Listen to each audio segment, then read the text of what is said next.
Welcome back, DLF, Manic and Chill.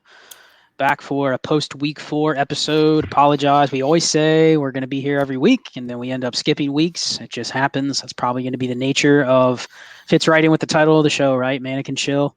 A little manic with releasing episodes every week, but we're back. We're just kind of going to do a level set episode, talking about what we've seen in the first month of the season. We're 4 weeks in. Been some strange stuff that happens. The Dynasty market, something we're going to get into, has been really crazy. I mean, just my first observations, and Shane, I'll ask you to come in and comment on this. First of all, welcome. How you doing? It's been a Oh, couple weeks since we chatted on here. I know it's been forever. I mean, although it's less time than the last time, so maybe we're getting Yes. better. Yeah, maybe we'll Yeah. try to do every week and a half. I don't know. Just random. I mean, and the funny thing is, like, we talk all the time Yeah, on different chat platforms, but still, just it's different than coming on here and doing an episode. But yeah, I mean, first thing that came to my mind when we talked about recording this is, man, I've never seen, at least just in my 6 years of playing Dynasty, I have never seen a season where it's just like the values are all over the place constantly, like week to week. You can have two players that you're very comfortable with what they cost or what you can trade them for, what you have to pay to acquire them, and then one bad game, one great game, one injury, one thing that happens with a team, and it's just like, oh my gosh, the roles completely flip. So that's what my first thing I wanted to bring to you is, like, the values are all over the place. It seems like right now, because of so many injuries, the uncertainty with COVID. Last week we dealt with like 3 games that were in peril. 2 of them ended up getting played, but like, it's almost like points are more valuable than anything. If you can go to set a lineup and you're like, oh, I feel good about that guy. I feel good about that guy. That guy's active. He's not hurt. Yeah, I can put him in my lineup. Like, that's really valuable this year. So what's your thoughts on that? Because I've never seen it to this extreme. no, this year, and we talked about this a little bit in both of our patron chats for our podcast. Is just setting lineups this week. Week 4 was maybe the most difficult week that I've ever done it. And, Yes. like you, I've played, 5 or 6 years. And obviously I played redraft before that. And redraft's a whole different animal. There's always players you can grab usually. Um, I There was nothing like it before. I set, I joked on Twitter that you had to set your lineups again for the 130th time on Sunday. Well, maybe not that much, but it was definitely at least like 10 times. Between the scare with, well, you had the actual COVID game that was canceled, Tennessee, and I don't even remember who they were supposed to play at this point. I think Pittsburgh. Yep. And then for a second there, it looked like we might not get the Chiefs game. And then it looked like we weren't going to, we had some Saints issues between that and the injuries. Like there's one league where I have Michael Thomas and AJ Brown, and I think I've started them one game together. It's funny too, because before last week, I had finally gone, all right, I'm not worried about COVID anymore. I don't think it's a problem. And then we had the COVID outbreak. I think it shows us too, though, preseason, as much as we all make fun of it and the players might hate it, you need it. Because these guys, I mean, look, I'm not a doctor. I'm just looking at what's happened this year and what happened during the lockout year. The 2 times that, players have come in cold, injuries are just decimating the league. But yeah, like, this week it was a lot of, if this guy's active, I'm starting him. Demir Bird. Oh, okay. Like, usually I'll dig a little deeper. I'm like, oh, well, how many targets this guy get last week? How about the week before? How about the week before? And start comparing him, to other players on the roster, like the last 2 or 3 spots. This week it was literally, if you are active, I know you're a real person. As opposed to, like Jeff Smith, who I didn't know existed until Thursday night.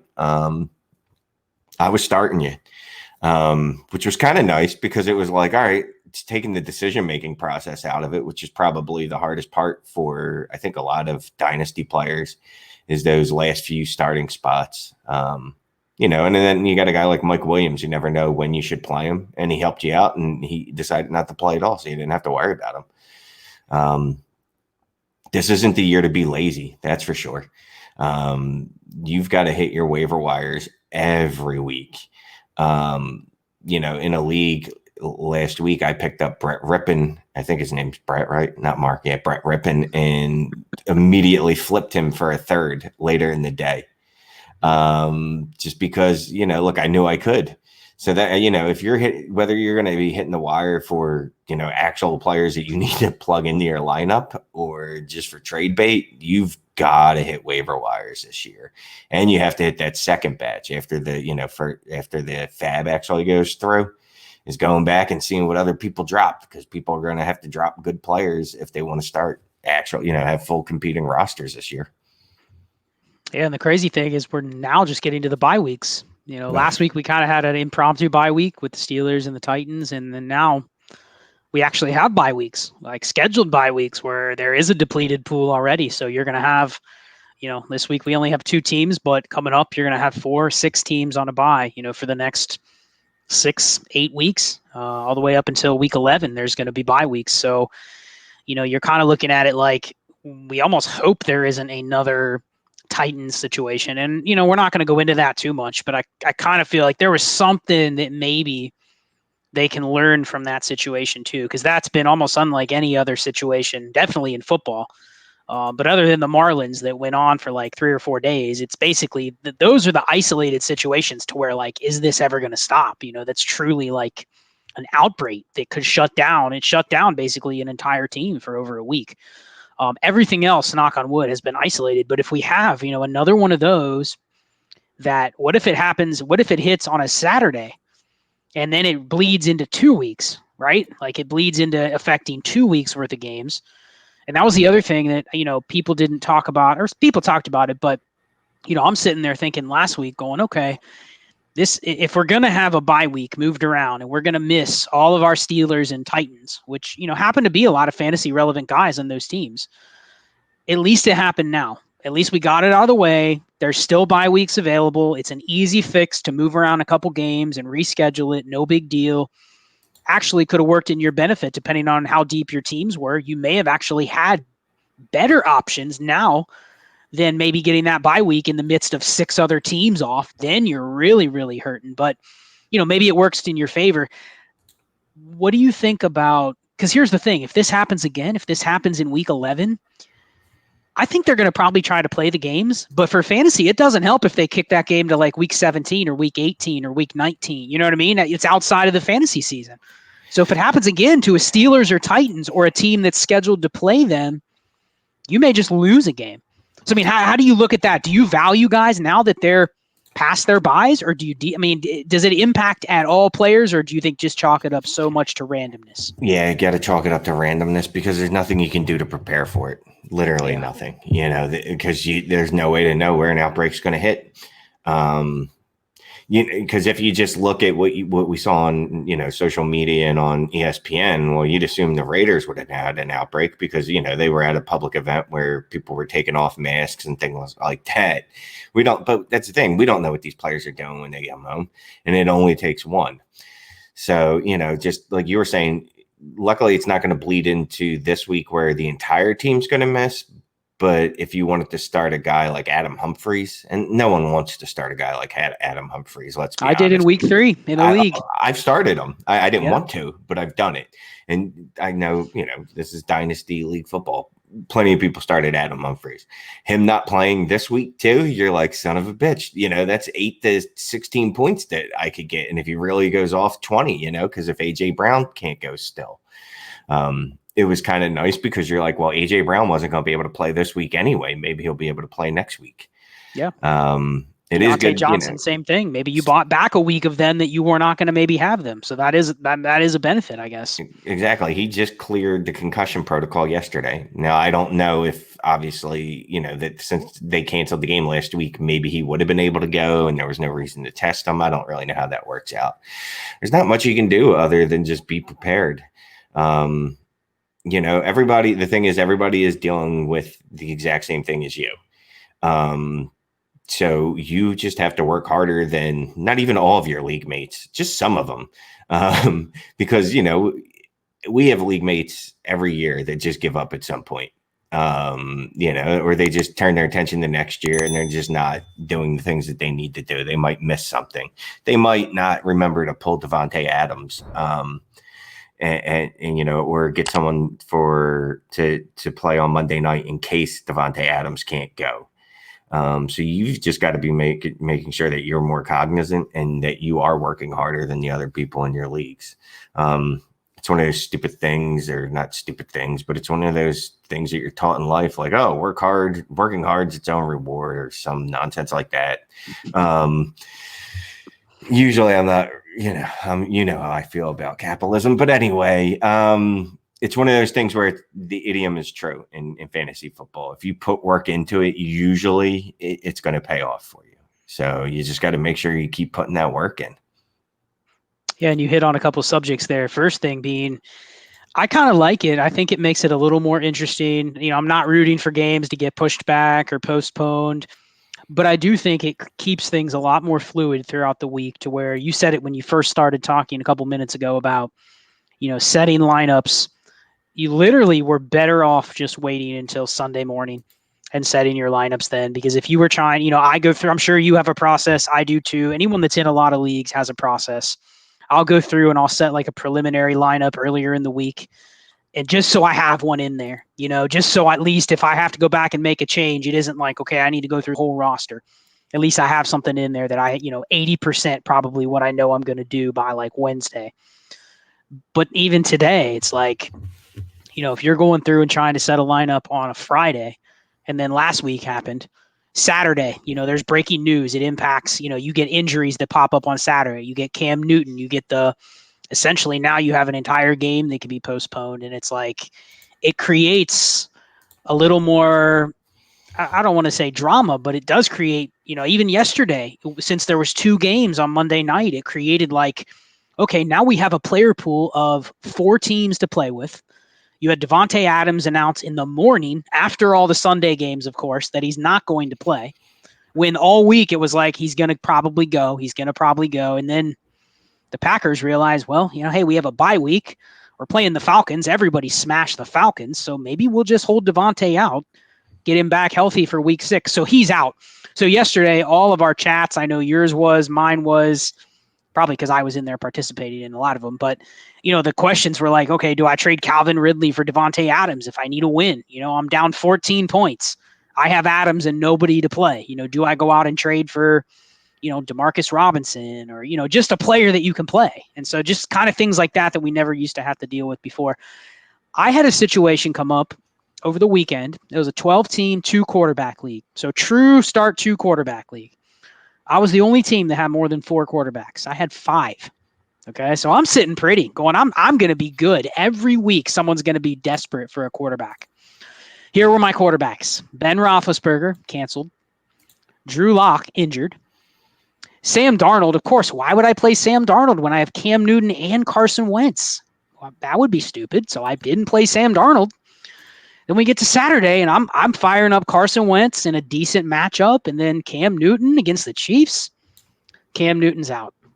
So here I am, 2-quarterback league. I've already burned 4 of them, and I don't have one. So I start Andy Dalton. Last minute, I make a trade and trade Andy Dalton in a package to get Ryan Fitzpatrick. Just thinking, okay, I'll play him against Seattle, and then I'll take my chances. But, just one of those things where it's like the dealing went all the way up until game time. You know what I mean? And the market was constantly open. So I wanted to ask you that. What's your thoughts right now on the market? Because I've basically seen it up and down, up and down. Any player with a pulse, any player that's healthy, any player that's on Dallas, Seattle, Kansas City, any of these teams that are just every week Cincinnati throwing the ball 48 times a game. Like anybody that's in those situations is viable. And so the market's just constantly up and down. And then we've had some veterans that have not performed and some young guys that have smashed early. So I've never seen a market that's this fluid week to week. Have you seen anything that's popped out to you that's just been like, oh my gosh, shocking thus far?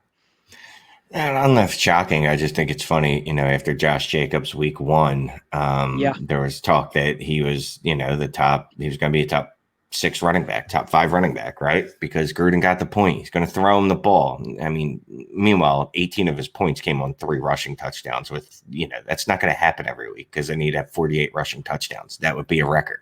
I don't know what the record is, but that would be the new one.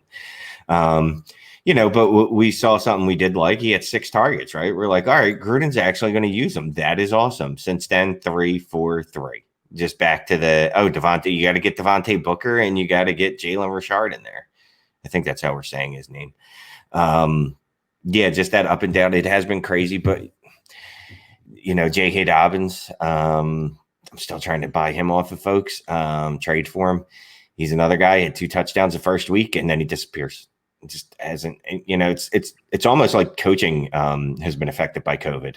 It's even worse. That's not how you say that. It's worse than usual. It's worse than usual. We'll do that. That's English. And it does feel like the dynasty market's it's a lot of reaction right now. It's a lot of reaction.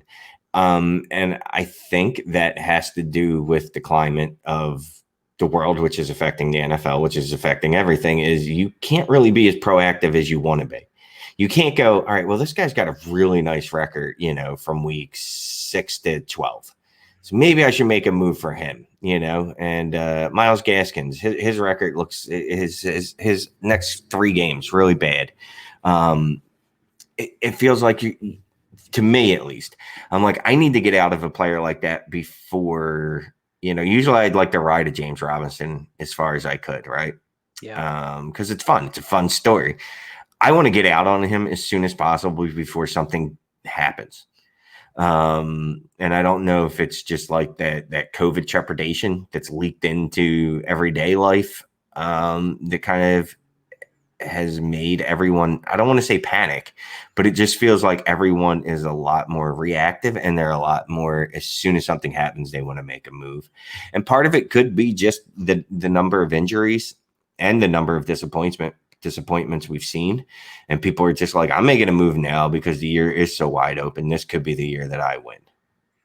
Well, and I think the word that I think you're referring to, but you didn't use the specific word, is just, there's a lot more volatility in fantasy football right now. And volatility meaning, like, it used to be, you can pencil in a player and say, okay, this guy, you brought up a great point with the schedules. You could always look forward and say, this guy has like 8 great matchups, in the second half of the season. He's got 12 games left, but he has 8 great matchups. Like, let me go out and buy that player. Well, it used to be that you could usually project players a lot better, but now just to have a player active for a game. Like, I honestly, and I'm in a ton of leagues, I know you're in a ton of leagues, so there's no way to really track it. Like, I'm not tracking like one specific player, their news tickers every single day and stuff. But like, it feels like there's a much bigger barrier every week to just getting your guys to the game and being active. First of all, are they not hurt? Second of all, is everything okay with COVID? Every week you're thinking, okay, if I hear a negative blurb about one of the teams that one of my guys is on, even if it's not him, it's just someone at their facility or in their town or something like that. So it's like there's so many barriers just to getting to that game where you're like, okay, they're active. So I think very few owners are sitting there going like, the list of sure things in the NFL is so small right now that I think there's very little conviction out there in the dynasty space. Like, there's very few people that are saying, these are my guys. I know they're going to smash. I'm going to go out and buy them. It's almost like I'm playing this game week to week. And I think that's kind of what I was getting at before. I mean, we've seen even a guy like Saquon Barkley. You brought this up last show. Like, we never thought we would see his value go into the tank. And now, like, some of the deals you're seeing for him, okay, they're decent. They're going to be points scored for you this year, but like, you never thought it would get to that level. But I've even said this, I saw someone ask me a trade earlier today about Aaron Jones. I love Aaron Jones. I think Aaron Jones is probably a way better player than anyone ever gave him credit for. And I think everyone's kind of on board with that now. Even the people that were never Aaron Jones fans are like, yep, that guy's really good. But Shane, let me ask you, a guy like Aaron Jones, next game, if he were to tear his ACL, where's his value? Second rounder. Second. And I think his startup value is probably there. But I'm saying, if you have Aaron Jones, if they say tomorrow he does not have a contract extension, he is out for the year, what can you trade him for? Can you even trade him for James Robinson? Oh, no. Exactly. No. Can you even trade him for, I'm trying to think of a decent example. Could you trade him for like Joshua Kelly or someone like that? No, the fantasy dynasty community loves Joshua Kelly. Well, pick somebody even lower. I mean, but you get my point. Lower, but yeah, no, I get the point. Yeah, you get my point. He's out. He is not on the trade market. He is not a top 36 running back. If he goes down tomorrow and he's done, and you say he's never going to score another point, you don't know if he's going to be on Green Bay next year. Now, we know that next year his value would come back up, right? His situation would normalize. He'd either get signed or he'd hit free agency and get signed somewhere. It would bounce back up. But I think the point is almost like it could go away like that. Snap of a finger, it's over. There would be no floor. And I think that's true for like 95% of players. And you might say, no, that's not the case. But I mean, look at a guy like Cortland Sutton. He was a top 15, top 18 dynasty receiver. And I've tried to trade all my shares, and I'm getting rejected on guys that like a month ago you could have got for third rounders. And that's just where we're at. It's just that people do not value players over the long term like they used to. It's like, dude, it's truly like a 1 or 2 year window, because everyone knows like 2 years from now, everything's going to be completely chaotic. So why would I even try to project? Yeah, and I think there's been that realization more and more too over the last few years. And part of it is that, look, and this has always been the case, but head coaches get fired. And head coaches get fired, and everything you knew about a team could be different. Yeah. Those fun undrafted free agents that we loved. A new regime comes in, they have nothing. They don't care. They didn't see this guy practice. They didn't see him earn a role. So they don't care. That's why like James Robinson to me is, any league I'm not competing in, I'm selling. Gone. Trading. He gone. Because, look, maybe I'm wrong, but next year when a real coach comes in there, and they have a ton of draft picks, and who's to say maybe they don't draft a running back super high. But even if they draft a guy in the 4th round, 5th round, that's still a guy that has more capital than James Robinson, And like I said, the new coaches won't have any ties to him. So that's just kind of, I think the dynasty community has shortened the window. I know I did, because when I first started playing, I was all about get me those 22-year-olds because I'm going to own them for a decade. Then you play a couple years and you realize I'm not going to own this guy for a decade. I'm going to have him on my roster for 2 years, maybe. 3 years if I get crazy. That's why, it's funny that it's called Dynasty, but it's a weekly game. It's a seasonal game, and you want to win in season. COVID just drives home the point. 2020, let's say 2020 just drives home the point. That's this year. This is the year of like, oh man, who knows what's going to happen tomorrow. So it's kind of like, if again, it permeates everything, and then it moves into dynasty football too. Well, the thing is, if you really like a guy like James Robinson, I mean, just take, and I know these two examples have come up when people trying to figure out, okay, what's going to happen with his future, but just look at how the community has treated Philip Lindsay and Aaron Jones, those two guys specifically. So Philip Lindsay smashed as an undrafted free agent. He beat out Royce Freeman straight up. But then the next year it was like, okay, well, this could be a split. Freeman could have a resurgence. I'm not buying Philip Lindsay. So even in the offseason, even after he had a great rookie season, in the offseason, there was still doubt. So you had that second year doubt. If you wanted to buy in again after year 2 or during year 2, you could have. It was always reasonable because there was always some doubters. Then year 3, they bring in a guy like Melvin Gordon, and you're like, okay, I'm not really buying Philip Lindsay. He could still trump that. You know what I mean? He could come back the second half of this year and be relevant again. So it's same with Aaron Jones. Like, people didn't buy into him. He got the job, but then it's like, they're going to overdraft somebody else. Then they draft A.J. Dillon, and it's like, okay, he's going to get pushed aside. So there's always going to be buyback windows just because the floor isn't there. So I look at that as an advantage. Like, I don't dislike Cortland Sutton, but I look at him and say, why would I not trade him for a receiver I can start every single week? Because you know what? There's going to be opportunities next year in a startup draft, whether he's wide receiver 24 or wide receiver 40. I can buy back in at a fairly reasonable price again.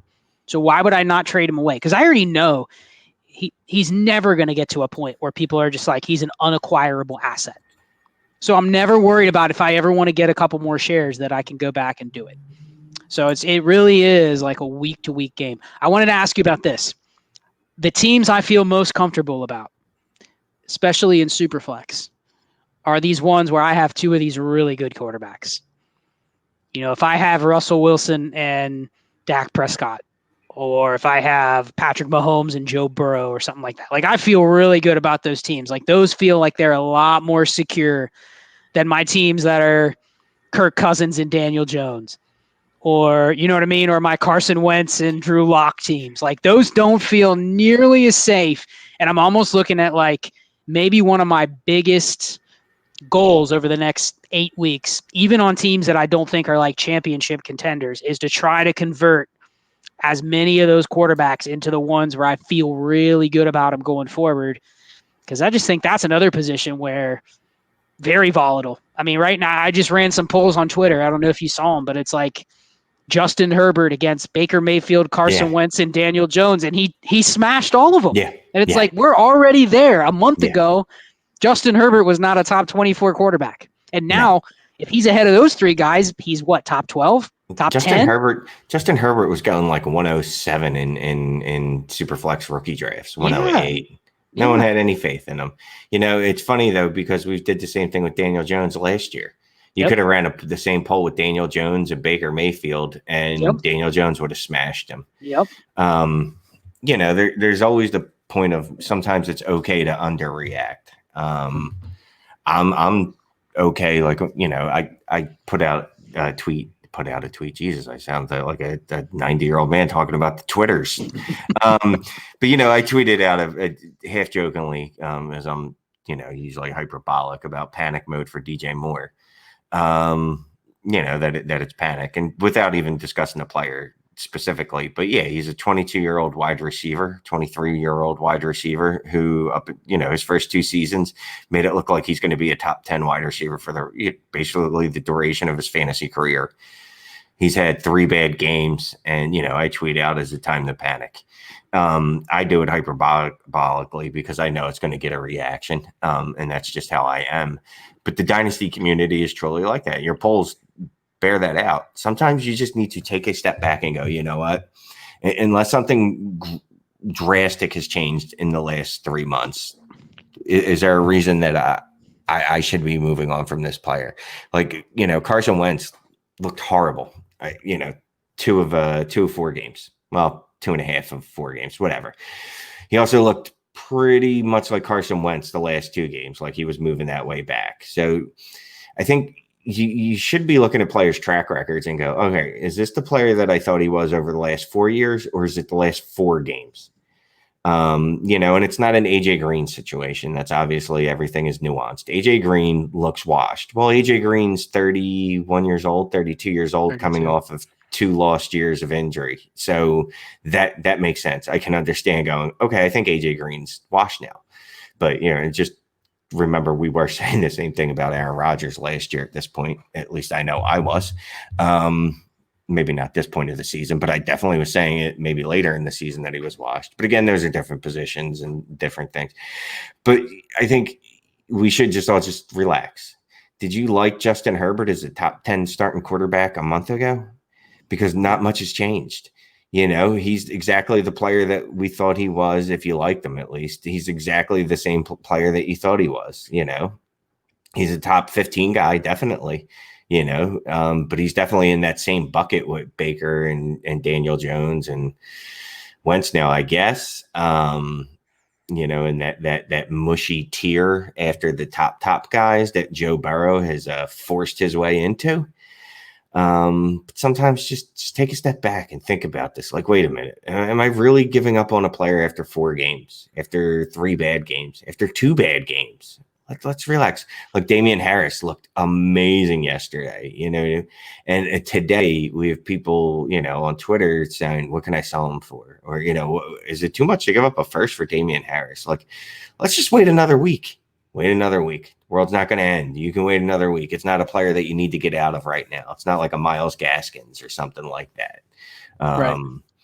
Sometimes it's okay. Not every situation is like, I got to make a move right now. You got to, sometimes just look at situations, and I know it's difficult. Just decide which ones you're going to go crazy on. Well, I think it's one of those takeaways this year is just with the Justin Herbert stuff. I mean, Justin Herbert could end up being the next Patrick Mahomes, but he could also end up being the next Daniel Jones, where a year from now, maybe the situation erodes a little bit and we're going, maybe this guy isn't that good. But I think you're right about, one guy I haven't given up on is Kirk Cousins, because he has like 6 years worth of a track record of, what he is. He's not an elite quarterback, but he is not, the quarterback 34 like he was through the first 2 weeks. So it's like, it's going to come back around to where he was. You can say the same with Matthew Stafford. You could say the same with Jared Goff. Like, they are what they are. I think their security is in the fact of they're probably going to have jobs for a little bit. As long as they have a job, they're always going to be in that range where it's like, if, the Vikings are playing 3 elite defenses in a row, you probably don't want Kirk Cousins. But 3 weeks later, when they're playing the Texans and the Giants and the Panthers, you're like, okay, I want Kirk Cousins this week. I mean, that's basically what they are. They are matchup dependent. You can't always have the great matchups. There's going to be seasons or half of a season where they just run into a bad run of things, maybe some injuries, a bad schedule. But it's like they are what they are. Rarely are you going to see those guys come out of nowhere for more than a stretch of games and elevate way above where they're at. So just keep that in context when you're talking quarterbacks and Superflex. If you're outside the top, I guess you could probably say Josh Allen and Joe Burrow, just because they're so unique with their situations right now. It's hard to take anybody over them at 7 and 8, I think. After that, it's just kind of a big mix of like, I could give you a list of like 10 of them, 10 quarterbacks, and you could prefer different ones based on what their schedule looks like or what their weapons are around them or the health of the rest of their players, or are they playing for something, or is their team 0 and 8 and have nothing to play for because their line is eroded? I mean, situational very, very heavily right now in Superflex. One thing I want to ask you though, from a strategy standpoint, are you noticing that a lot more teams are kind of like being really cautious with trades? Like, they're just kind of like feeling out their rosters, not sure what they want to do with their teams. I know we talked about this on the last show, but I've just seen a lot of people that are like, well, I'm 2 and 2. I'm just going to kind of wait and see. But I'm like, my response is like, pick a lane. You know what I mean? Like, there's a lot of leagues that they're just stagnant. It's hard to get deals done. I want to sell and I want to buy. And a lot of times it's just stagnant.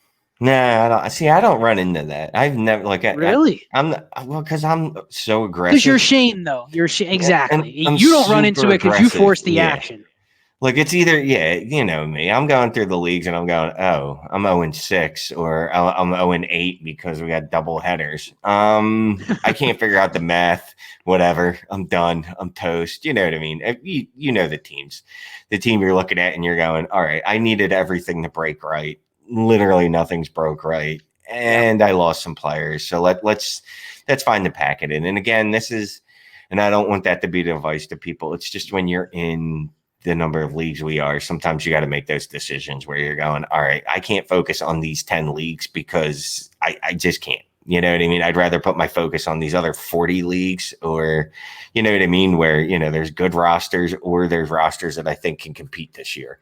It's actually free to be able to be like, dude, these 4 leagues, I'm out of it. I'm just going to post in the chat. Everything's available. I'm blowing it up. Send me picks so that eventually I can gut it so badly that I don't even really have to set the lineup or not really care what's going on in that league. It is. It's a good feeling. It is almost like freeing to say, okay, I had 53 leagues, and now I really only have like 48 because those 5 are just toast. I've already traded away everything, and so I can just kind of narrow down my focus. When you play in a lot of leagues, I can certainly relate to that. So now, you know me. I'm always sending out trade offers. That's what I was doing today during work. I'm waiting for an email to open, and I'm like, I might as well send out a trade offer while I'm doing that. I traded James Robinson in 2 leagues today. Nobody instigated those offers. I started those offers. One league, I had a couple offers out there, and one was accepted. And other owner came to me and was like, "Oh, I think you sold low based off what you asked for from me." Well, then I don't know what to tell you. You should have countered. Like, I'm never going to run into that problem. So, and I think that's one of those things, like, you can force the action. I always preach being aggressive. Like, either go for it or don't. Like, just like you said, pick a lane. Like, either try to win it or don't, and hit everybody up in the league. There's nothing wrong with sending those offers out there. I know not everyone likes blind offers or cold call offers or whatever you want to call them. But yeah, me being in the league with the people that I'm in, I think at this point they all know me. There's that communication level. It's like, all right, well, I got an offer from Shane. They know they can DM me, text me, group me, whatever. I don't run into that. I'm sorry, Scott. Well, I think you're also I think people know that you have.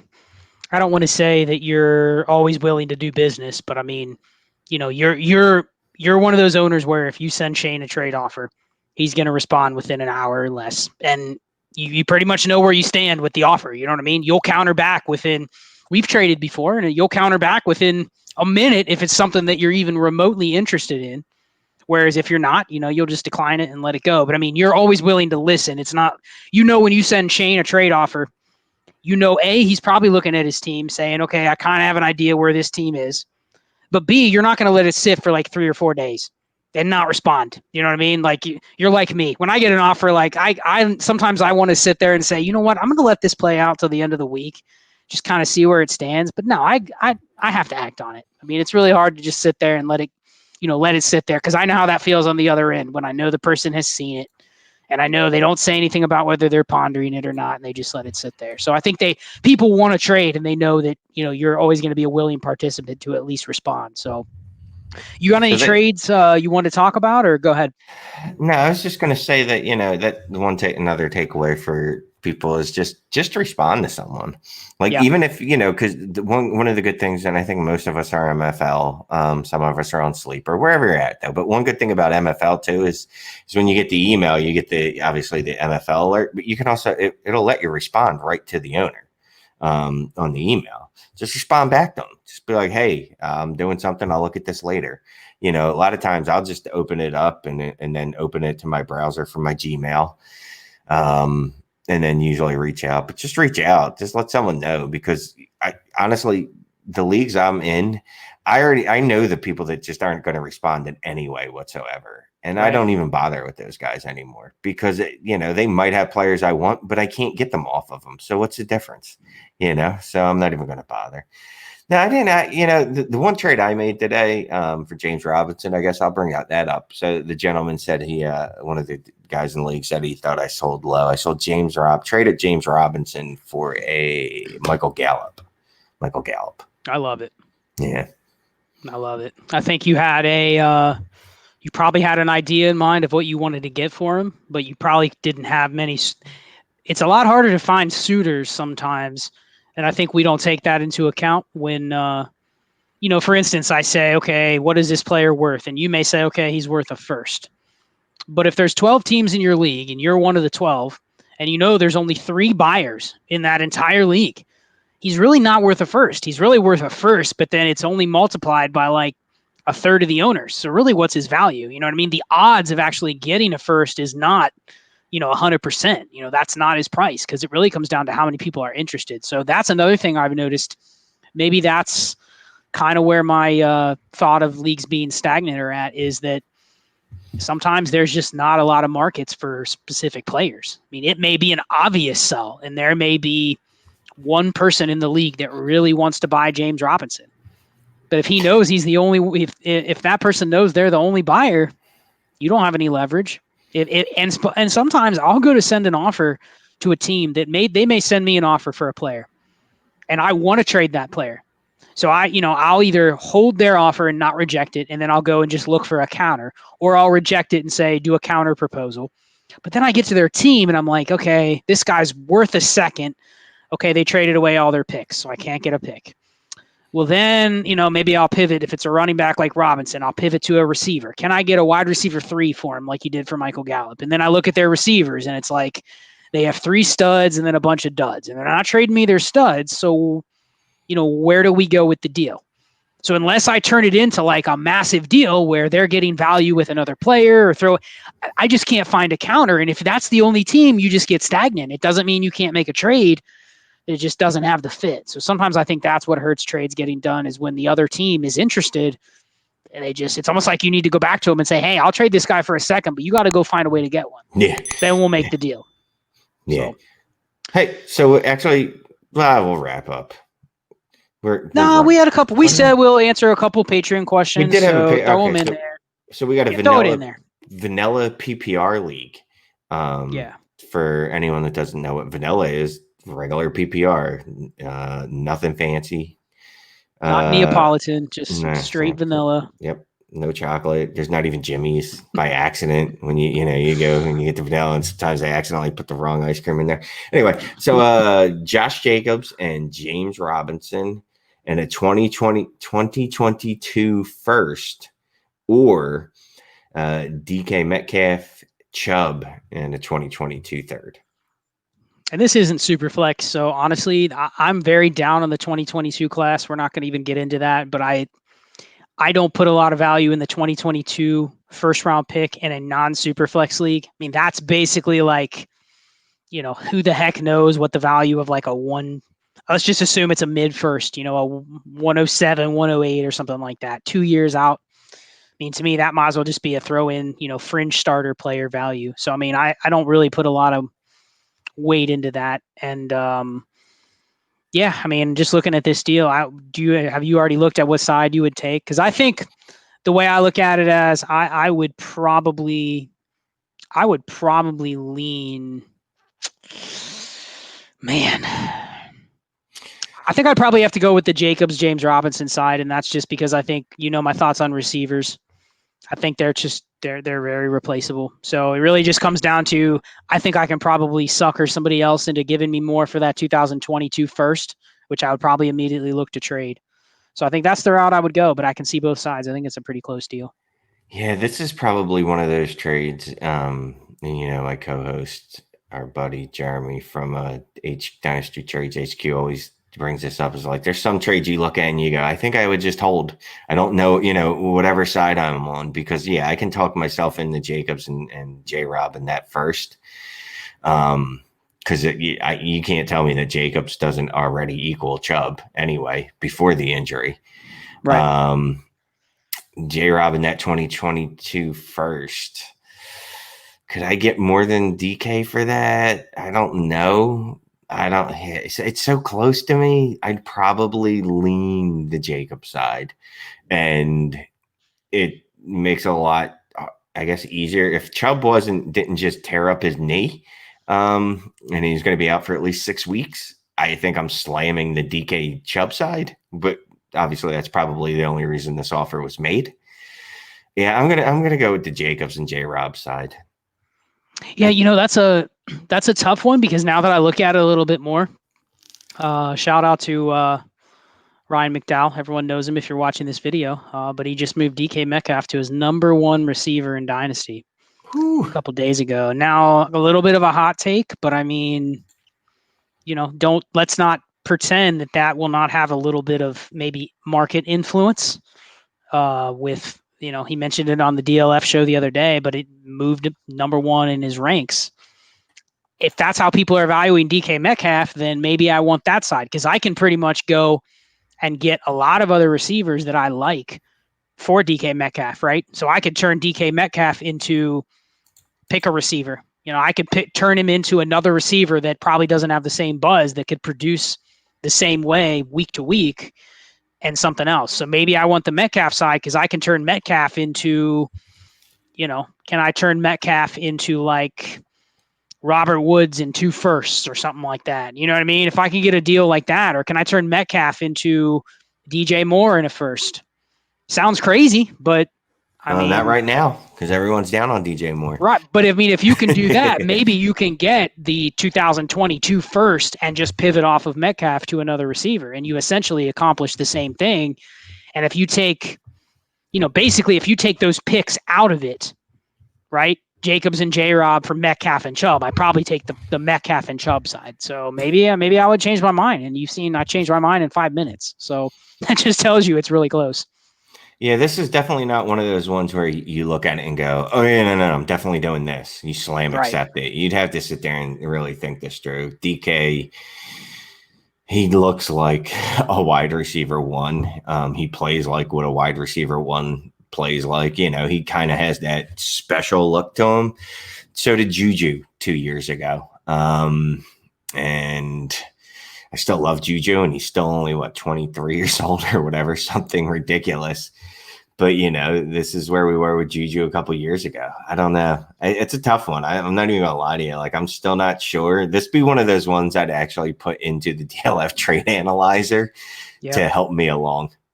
Yeah, we should probably be prepared with stuff like that when we get questions like, hey, there's these cool tools on DLF. You can pull them up and actually help you with this stuff instead of just asking Shane and I to go through our thoughts live, just bantering back and forth. But yeah, check that out if you're a subscriber, DLF Trade Analyzer for sure. Like, it's funny. I not to be a company shill, but I use it now. You know what I mean? There's some trades I won't use it for, but when they're close enough, I'm like, I need to go look at this thing, and this needs to help me. Throw it in there and just give you a guidance to see if what you're seeing, because sometimes we get off in our own little worlds in terms of what values are because we see it in our leagues, we hear our friends talking about it, and then it's you kind of get a level set when you go back to a different league that maybe I have some leagues that are not part of anybody that has a podcast or anything like that. And it's like, I'm just another person in that league. I mean, they probably know who I am. They may have listened to my podcast or seen me on here before, but it's almost refreshing to interact with some of those league mates because they're in a completely different stratosphere. They see Dynasty maybe in a little bit of a different way. Like when I'm trading with Shane or Jeremy or, we probably have an idea of what the other person is thinking for the most part. So not that it's not fun, but it's just a little bit of a different strategy. So someone did come with a question, Shane, 2 things actually. They wanted to know, why don't we change the name of this show to Chilla in Manila? And I'll say this, if anyone wants to make us a cool banner or something, then maybe, but I don't know. It is what it is. Any thoughts on that?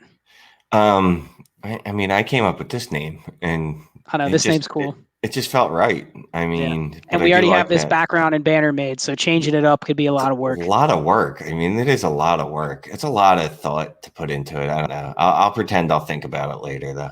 All right. Last one. Seems like this year the NFL teams are putting up more points this season. We weren't really prepared with statistics here. I will say that I did do a little research on quarterbacks. I wanted to share this. There's been 13 quarterback performances that are more than 30 standard points already. And that's 4-point passing touchdowns, -2 for interceptions. 13 individual quarterback performances over 30 points already. There was only 28 last year. So without even looking into receiver numbers, having that all in front of me, I mean, that kind of tells you, and I can't remember the specific show, but I heard last week, as of week 3, that fantasy points were up more than 7% from last year.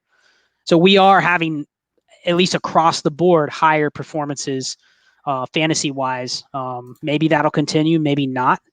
But you'd think that's encouraging, the fact that we've had so many injuries already in the first couple of weeks, that the points are still there. So, yeah, I would say that the answer to that is yes, and I don't see that changing anytime soon, honestly. More players are relevant. Values are changing week to week. The players are coming out of nowhere. Tight ends and receivers are coming out of nowhere every single week. Guys that really were on waivers, and all of a sudden they're top 12 tight ends. I mean, Dalton Schultz. Robert Tonyan. Yep. Drew Sample had a week in there, but Dalton Schultz has had a couple weeks. Robert Tonyan's had a couple weeks. All of a sudden, these are the new young guns at tight end. No. I mean, now, Drew Sample, Robert Tonyan, Jordan Akins, Dalton Schultz. And Jordan Akins, man, if he could just go off on that. If my man could not get hurt and they could get rid of Darren Fells, that'd be great. But, I love Jordan Akins. I mean, but they've replaced your, pour one out to O.J. Howard, David Njoku, Evan Ingram. I mean, pedigree almost means nothing when you're talking about some of these guys. So it'll kind of be interesting to see where that ends in the end of the year. But, yeah, I think points are up. I think it's created an echo chamber in Dynasty to where values are really hard to predict. And the only way you can kind of stay ahead of it is just week to week. You just got to, every week, you got to reset. And you got to re-examine what happened in the past week, what's happened in the past couple weeks, and kind of expect the unexpected. So any final thoughts? I got nothing. Just make sure you're paying attention to your leagues and don't start players that aren't playing, because unless you have no choice. I mean, I'm sure there was a couple leagues where people were just like, I don't have a choice. I have to submit a lineup. do your best, man. Just keep grinding. That's all you can do. Yeah, and use up all your roster spots. If you have a league where you have extra IR spots or unlimited IR, or I know a couple of our leagues we have where you can put even out players on the IR, like use that to your advantage. Yep. Pick up the CJ Beathards of the world and pick up the backup quarterbacks. I don't know if you see that, but I see every weekend, like people go in and add like Geno Smith and Chase Daniel. Just why not? If you have extra spots, fill them every week. It's kind of a pain sometimes when you get to the next week and then you have IR violations and you have to drop them all again. Like that, that happens. But just maximize the little things. The 5% little things like that can put you over the top in the end, because I think everyone's got a chance this year. So just remember that. We'll try to do another one of these. Shane, I'm actually getting married on Friday. So I'm going to be like, this is going to be crazy to try to like do fantasy stuff this weekend, but I'm going to have to pull it off at some point or try to get it done. Good luck with that. The marriage. At least I have a phone where I can submit lineups, but I will not nearly be as you know what? It'll probably be funny. I'll probably have the best lineup efficiency in terms of lineup setting this week, because I just look at it for 5 minutes and like, yeah, that looks good. Who cares how many times I've started that player? That looks good. Let's just hit submit, see what happens. Yeah, if the choice is submitting all your lineups or good lineups or really good lineups or making the bride happy, you make the bride happy. I get you. Coming from an expert, right? Oh, wait, no. All right. Well, hey, plug your show. I know I always plug your show for you, but I'll let you. Whatever. Dynasty Trades HQ. Check us out sometime. There's a lot more cursing than on this show, though, so just be forewarned. Yep. What are you on? I mean, I'm on Dynasty and Chill, but I haven't been for like a month because I haven't released an episode, and I've kind of got a good reason for that. I think, we could do we could do 10 hours of podcast every week and just talk. I mean, there's enough content and entertainment that we could just put out there. But I've intentionally kind of stayed away just because there's just so much going on. Everything's moving so fast. The content is not at all. If you're talking trades or value or strategy, it's like, dude, it could be blown up the next week. So to put research in and necessarily just put it out there, and then, 2 days later when a new slate of games happens, it's all out the window. So, I mean, I'll check back in a couple weeks and just do kind of like a, couple weeks in episode, just talking about some thoughts and maybe have some guests. It'll probably be like an epic, like 3-hour episode. But yeah, I just think Dynasty content during the season it's hit or miss because there's so much going on. So, I mean, I can understand. So I'm not going to add to the chaos because I know everyone that's usually listening is probably listening to 20 other things. So that's where I'm at. All right. Well, we'll sign off. Maybe we'll get an episode in next week. But if you have any suggestions for us, questions, send us a Twitter message at CharlesChillFFB, at Shane is the worst. If you're in our group me's, Slack, Voxer, what are all the other ones? I have so many message systems. So yeah, get in contact with us and let us know if anything you want us to talk about. Hit me up on my MySpace. Yeah, exactly. All right. Catch you later, DLF Nation. Bye.